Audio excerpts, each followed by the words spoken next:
Mga kapuso, uulanin ang ilang bahagi ng bansa ngayong weekend at sa mismong araw ng Pasko. Walang nagbabadyang bagyo pero magpapaulan ng shear line, amihan at easterlies.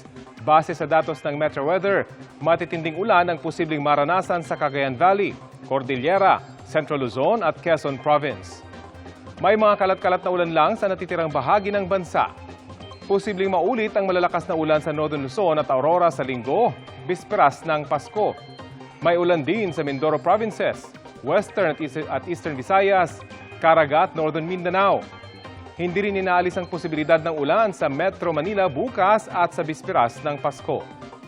Base naman sa Special Weather Outlook ng Pag-asa, magpapatuloy ang maulang panahon sa silangang bahagi ng Luzon sa December 25. May isolated light rains naman sa rest of Luzon.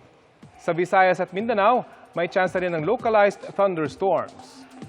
Samantala, isang astronomical event na tinatawag na winter solstice ang naganap ngayong araw kung saan nagkaroon ng shortest day at longest night of the year sa Northern Hemisphere.